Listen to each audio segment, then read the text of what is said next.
Hi everyone, I'm John C. Morley, the host of the JMOR Tech Talk Show and Inspirations for Your Life.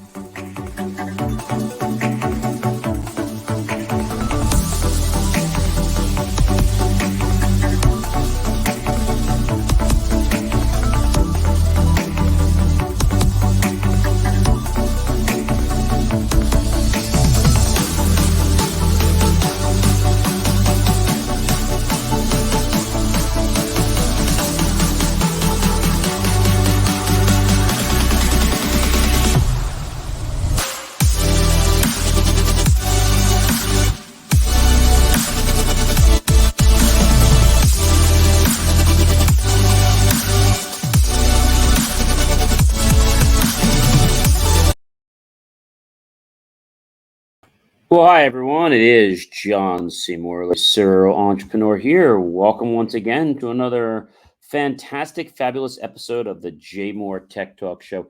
I can't believe we're on the third week of June, only one more week of June to go, and then we'll be in July. I mean, where did January and February go? Where was spring? I don't think we ever had a spring. All right. So there's been a lot of talk in the news about lots of different things. I'm sure you guys have been following that. And the thing that I want to talk about today, which I think is pretty important, if you haven't been following, what's been going on, Musk threatens to walk away from the Twitter deal. Yeah, he threatens to walk away from the Twitter deal. And so why do you think that is? Well, obviously something is not making sense, right? I mean, we said that he wanted to do this for basically for free speech. I mean, that's what a lot of people I've talked to have said. That's why he wants to do what he's doing. But is that really the reason? I don't know. It's funny because he's just like, he's all over the place. And I think what we're seeing now is that, obviously there was a strong intent for him to want to be able to buy, to buy Twitter. But what exactly is going on? Well, let's break this down a little bit. So, Elon Musk issued his most direct threat, basically to walk away from his purchaser of Twitter not too long ago, and accused the social media company of breaching the merger agreement by not providing data he requested on spam and fake accounts.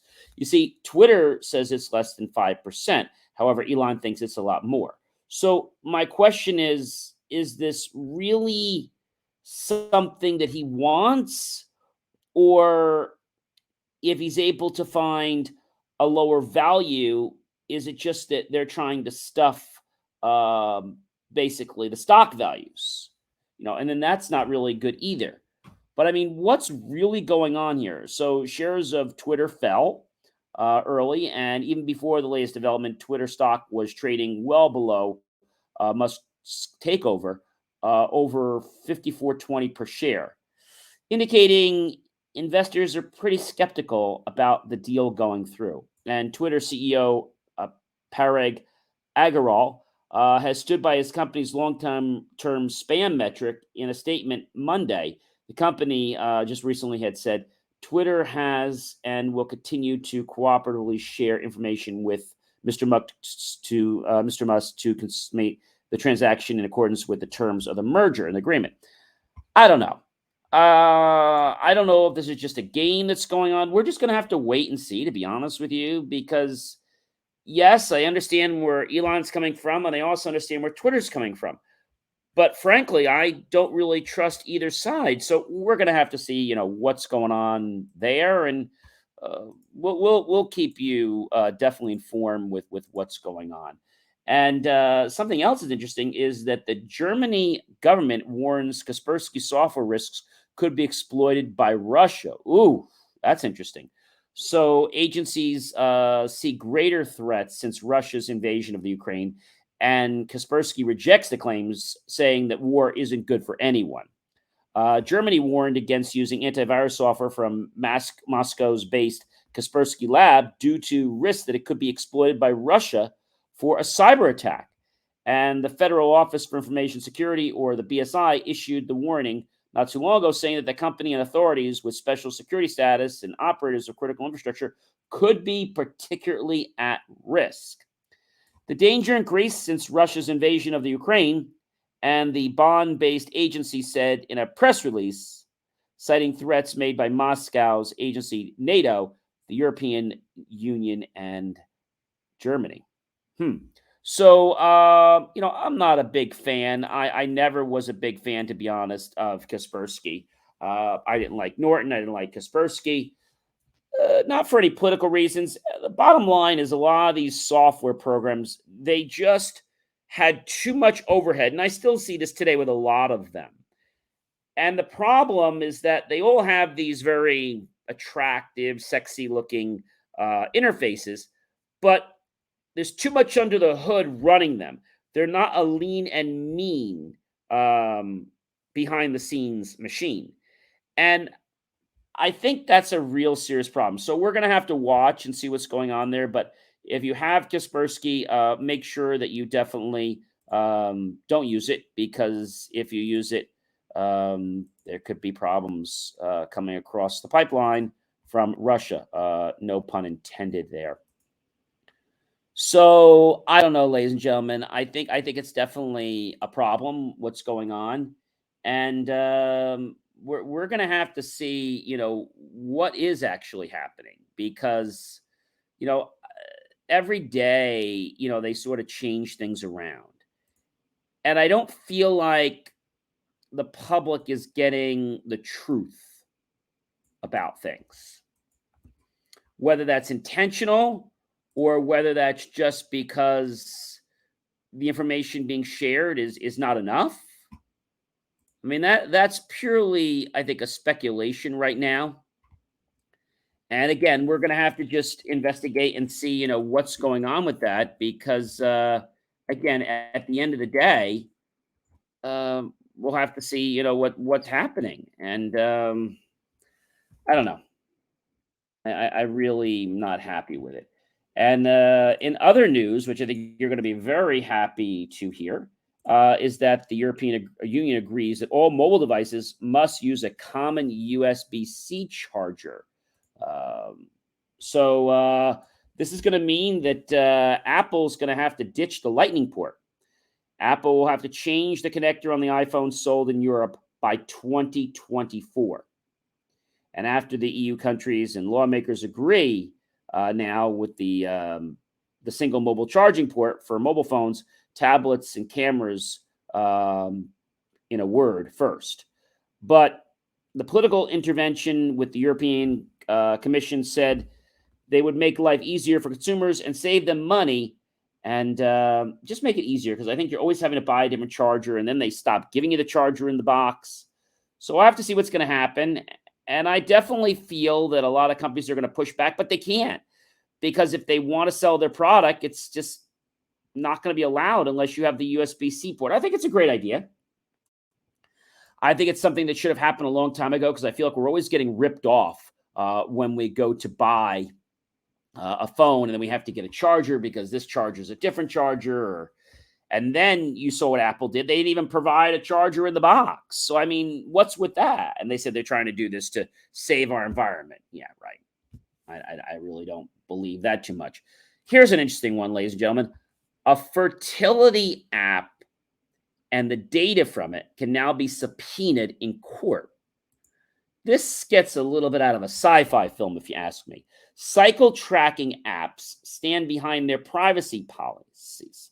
However, the data that's extracted from them can be sent to courts. It's a problem. And you might say, John, why is it a big problem? Well, the data could be used as evidence against someone suspected of having an abortion. I think we're starting to step a little bit too deep with technology, and I think we're really starting to do more than just peek the privacy curtain. We're really starting to rip it down, and no one's going to really do anything until there's some pushback. I don't know. Information stored in a cycle tracking app isn't covered by the medical privacy law, HIPAA. So companies have broad leeway with how they use it and who they share it with. Something seems messed up with that. I don't know. And they often share information with data brokers, advertisers, and other third parties, which is a problem. And it's often difficult to track who has it. So that means that your personal lifestyle can now be sold for pennies on the dollar, or maybe a little more, hopefully. I don't know. To date, data from things like cycle tracking apps doesn't appear to have been used to prosecute pregnant ladies in the United States, but the data pulled up by the internet and app use has already been used for the extract purposes. So interesting that people are starting to pull it. Now, whether they push it to court, that's a whole other thing. But I feel it really strips people of their privacy rights.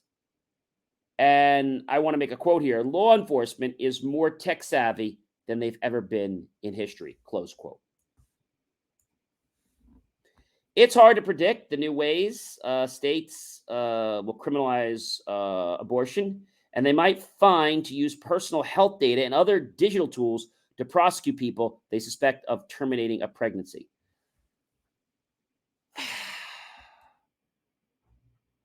I just don't know what to say to this. I mean, I get that people want to do pro-life and all those things, and I'm not getting on that conversation. But the fact that your personal life and the way you live your life can be tracked. I mean, what's next? Right?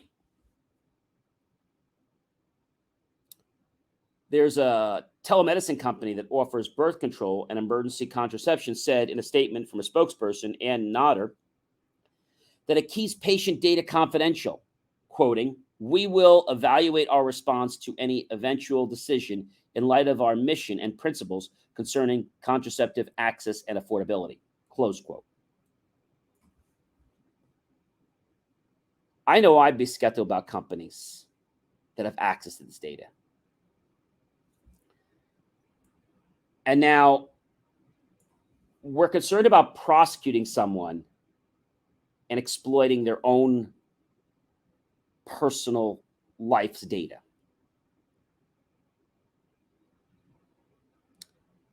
I don't know.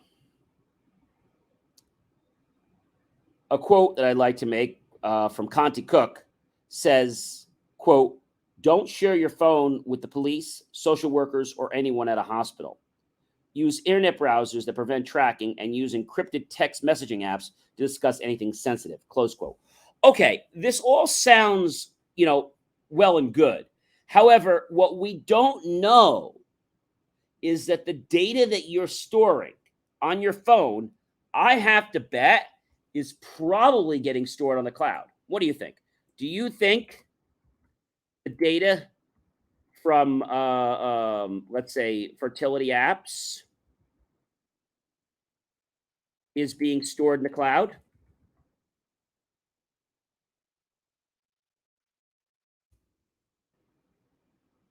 I think so.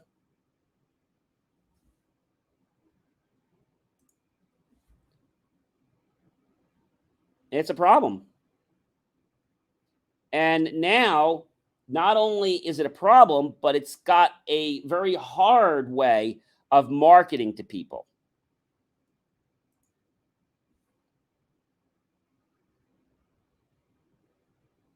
Now, Flow, the manufacturer of one of these apps, and I quote, says, "For any new purpose of processing, we will ask your separate consent.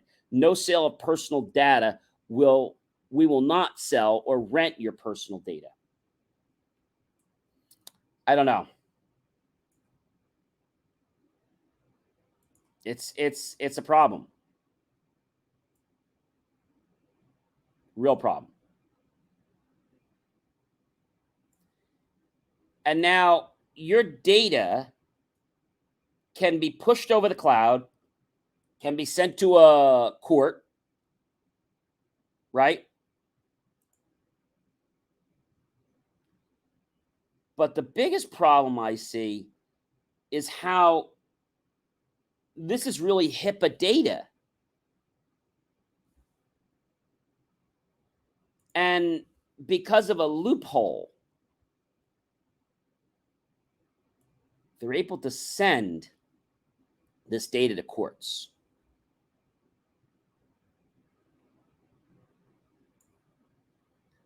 I'm very speechless on where this is going. And I think we need to send a message to lawmakers that this should not be tolerated.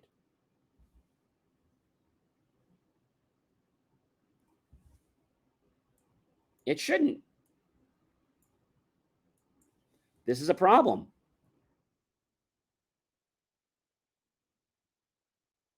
And you might be saying, well, gee, it's not a big deal. Well, I guess it depends. It's estimated that millions of people in the United States use period tracking apps to plan ahead, track when they're ovulating, and monitor other health effects. The apps can help signal when a period is late.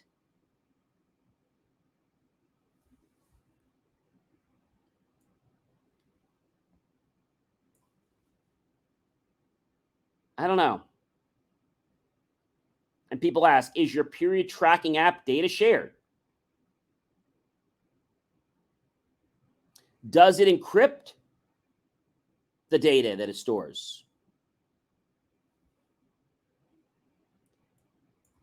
In short, if you can't find a terms of service for the app, don't use it. And we said that period tracking apps are often not covered under the Health Insurance Portability and Accountability Act, HIPAA. However, if the company is billing for healthcare services, it should still be protected under HIPAA. So that's a small line. HIPAA doesn't prevent the company from sharing de-identified data if the app is free and the company is monetizing the data. Then you are the product and HIPAA does not apply. Let me say that again. HIPAA doesn't prevent the company from sharing de-identified data if the app is free. So make sure your app is one that you pay for and that it's being part of your health services. That's one way of getting protected. And the company is monetizing the data. Then you are the product and HIPAA does not apply.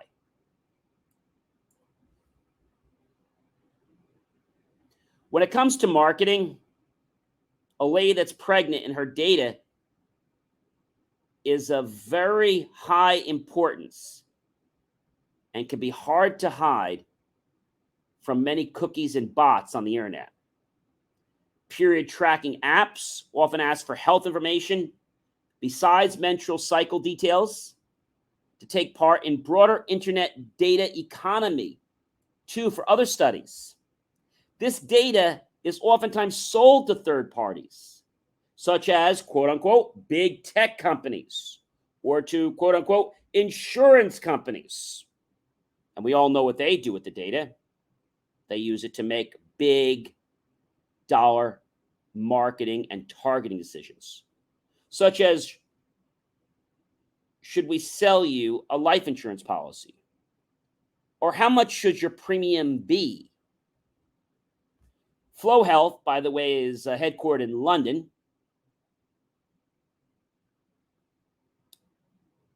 And after promises of privacy, shared health data of users using its fertility tracking app with outside data analytics companies, including, I'm sure this is no surprise, Facebook and Google. They're just using another pawn to monetize you. This is wrong. It's wrong. The period tracking app cycles, which is owned by a Swedish company, Perigi, falls into this category. The company promises its users that it does not do anything in terms of advertising or selling of data to third parties. Instead, it makes money solely through subscriptions, spokesperson Randall engineer said.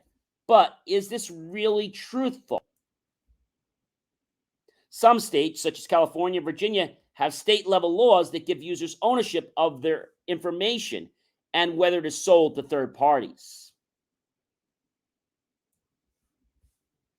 So the long and short question is, could this data be used in a criminal prosecution?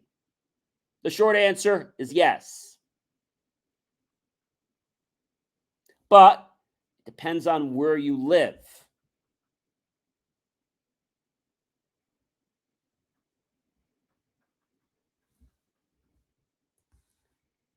It's quite frightening, if you ask me.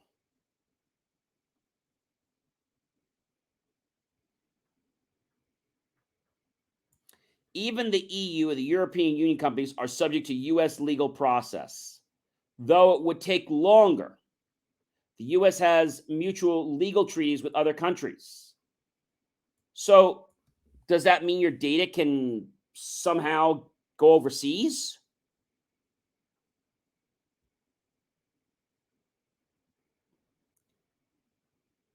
If you learn something about your period, should you delete the data once you learn about it? Now, many people say it's unlikely that just the tracking app data would be used solely to convict somebody for having an abortion.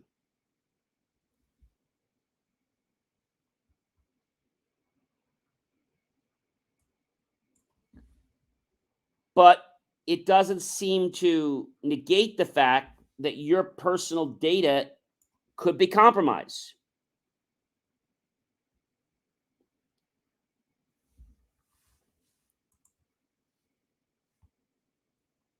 I mean, do you think about convenience first, or do you think about security first?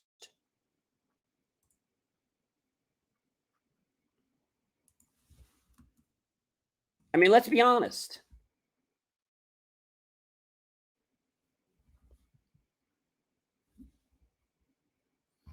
And I think at the end of the day, nothing's really going to happen until a lawsuit is brought about.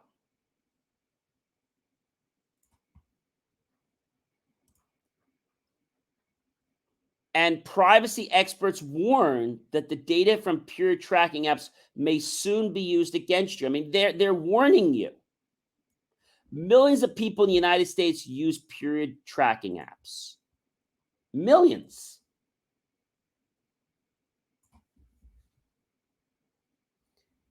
And we all know that when data is sold to brokers, you're a number.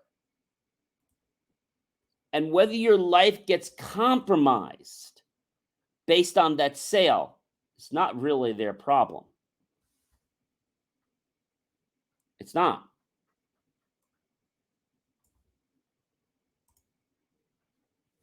So, how do we stop fertility apps from selling data?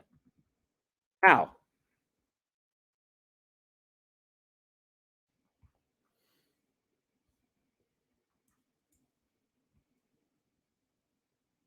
I think it comes down to agreeing that this is a privacy nightmare. That's number one. The second thing is that if you are putting too much of your life's data in your phone, now we all put some data in there, okay? But I think we're making life too easy by doing that. And now you might say to me, John, well, what are we supposed to do? How do we prevent the nightmare? Well, don't use it. That's number one. That would be the best thing.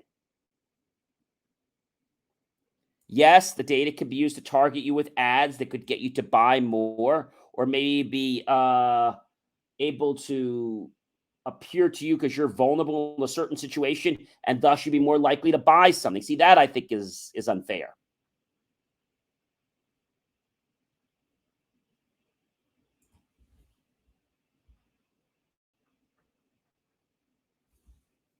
There are a handful of companies that showed up in research about the people that get the data, and it's not just Google and Amazon and Facebook.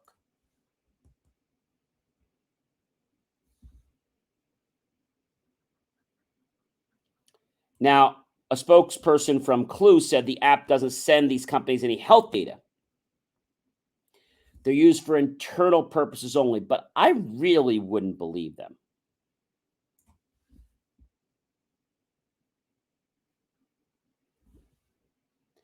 They asked if the data could be passed on to medical insurers.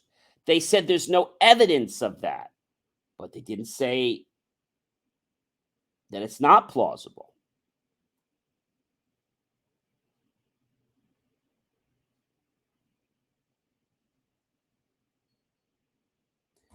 Many of the people that write these things say it is the companies, not the consumers, that need to change their behavior. Because remember, the companies are all about big money, and they don't care about your privacy or my privacy. They really don't.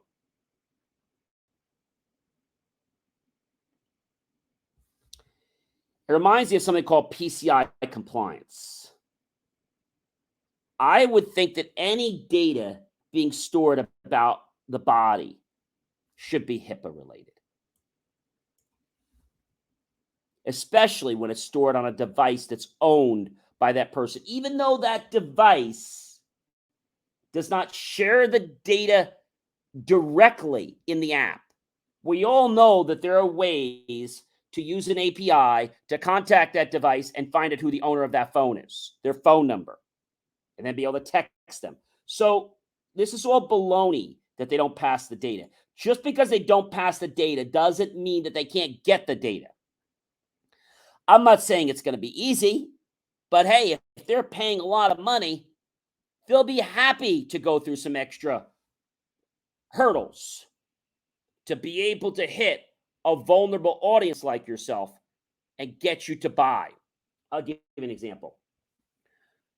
Let's say that you recently, I don't know, maybe you recently had some type of an injury. And a certain injury requires you to have um, more protein in your body or whatever. I'm just making this up.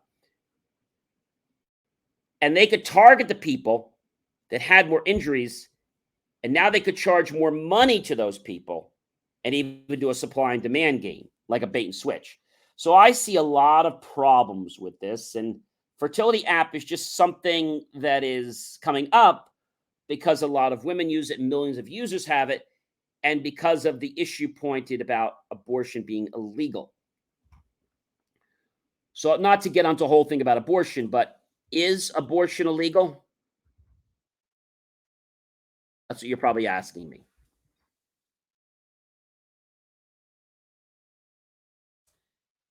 And to answer your question, okay, it's legal in some places and illegal in other places. So,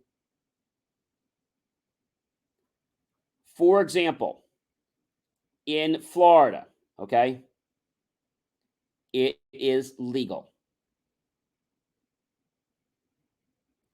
Texas will try to prohibit abortion. Okay. So, again, in Illinois, it remains legal.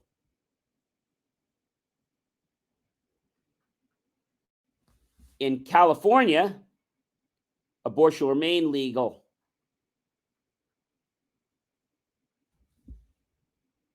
So, California is an expanded area.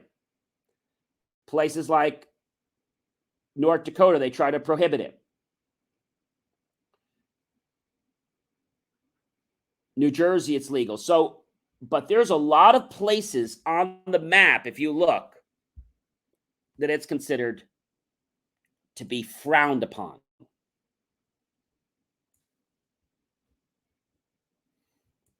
And I think because it has such a personal impact on people's lives, they're exploiting this area. I've said this to you before. When you use technology for good, great. You can use technology for bad. Technology is no different than a weapon, right? You can use it for good, you can use it for bad. If you're using technology to exploit someone, it's bad. If you're using technology and someone's being exploited, but you're not part of the exploiting, in other words, you're not part of that process, are you guilty? Well, you're not guilty directly. But if you're the manufacturer of the app and somebody is exploiting that data, it's your responsibility to protect that data. And we all know that these companies, like medical companies and drug companies, they could be bought out very easily. And they want to get the most money for something. They want to market a product to someone, even if that product is bad. Just to let you know, a product could be blacklisted, and then within a few months or a year, it could be back on the market, re-tagged for a totally different ailment. I mean, that's just pathetic. All right, I wanted to make you aware of it. So privacy is very important, and it's affecting ladies all over the United States. So be careful if you're using a fertility app to tell your menstruation cycles. Make sure you understand that it's about privacy. And if there is no privacy policy in the app, don't use it. If the app is free, don't use it. If the app is coming to you and you're getting it part of your health services, make sure you understand that and what it does. But when an app is free, you have less likely of a leg to stand on. But it's free, right? All right. I know we spent a lot of time on that, but I think it was very, very important. So, you know what's coming out? Yep. iOS 16 is going to be coming out very soon. And let's talk a little about what's going to be on iOS 16. So they're going to have the lock screen gallery. You have lock screen switching. You could switch your lock screen throughout the day, touch and hold it, and then swipe. You'll have a gallery for inspiration on how to make the lock screen on your own. You can browse a gallery of many options, backdrop, stylized view of the date and time and information you can see at a glance. There's a lot of things in the lock world. Focus, lock screen linking transforms how your iPhone looks and functions at the same time by connecting your lock screen to your focus. So when you look at it, right? iCloud shared photo library. Share a separate iCloud photo library with up to 5 other people. Messages. You can add a message for up to 15 minutes after sending it. That's pretty cool. As long as they haven't read it yet, right? Mark messages as unread when you don't have time to respond, but want to be sure to reply to the sender. Share play via messages. Share synchronized activities like movies, music, workouts, games, and more with friends while chatting in messages. Collaboration invitations automatically added to the documents, spreadsheets, files, notes, pages, reminders, etc. Smart search corrections. Intelligent search improves your results by correcting typos using synonyms for your search terms. There's a whole bunch of customizations for Safari that are going to be coming. The shared tab groups. Share a set of tabs with friends. Everyone can add their own tabs and see the tab group up instantly as you work together with friends and collaborate. Passkeys replace passwords with an easier and safer sign-in method. Your private key is never kept on a web server, so you don't have to worry about websites leaking or compromising your accounts. All right. Live text. Text is completely interactive in paused video frames, so you can use functions like copy and paste, look up and translate. Live text works in Photos, Quick Look, Safari, and more. Siri is going to do more. You can now run shortcuts with Siri as soon as you download an app and no setups required.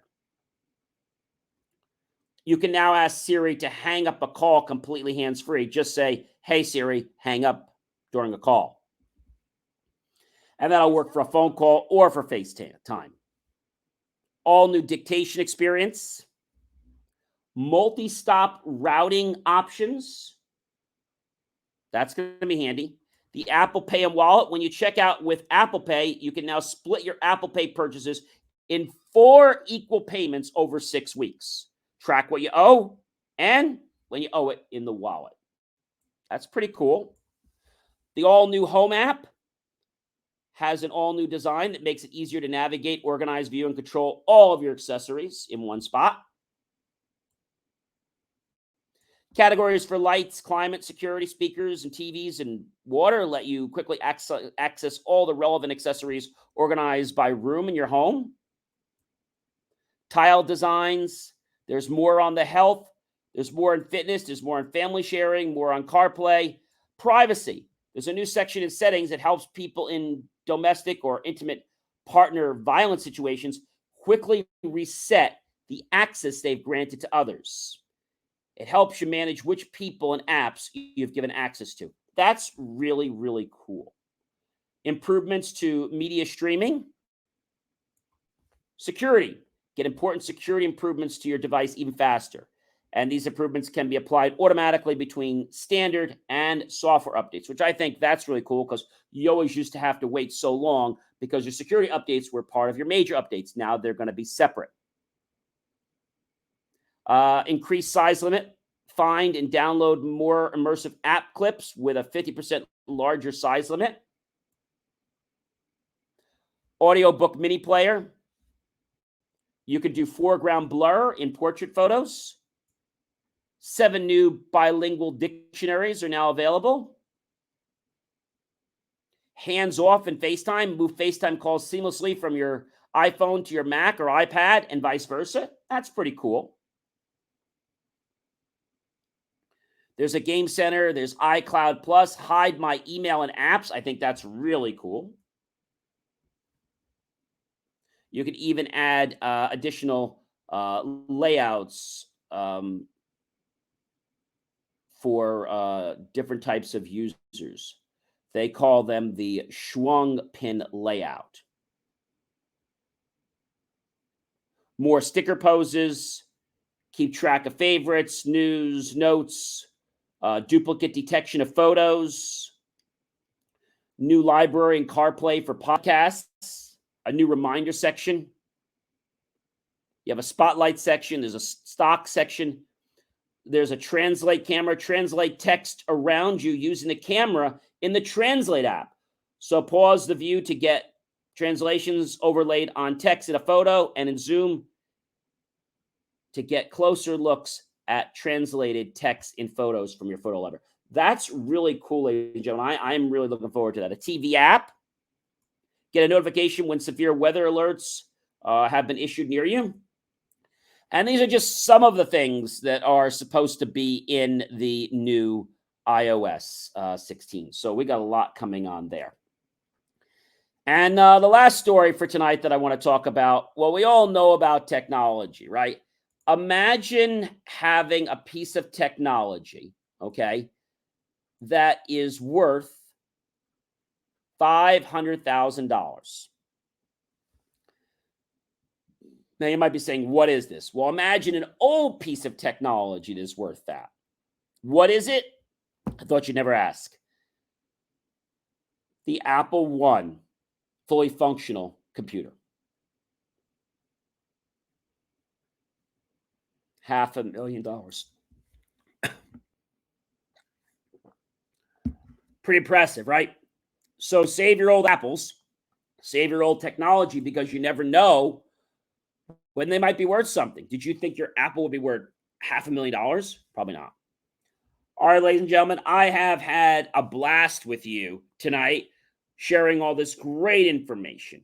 But of course, when we use technology, remember to be smart and think about your privacy first before you think about convenience. When you say, oh, gee, that's great, I'd love to do that.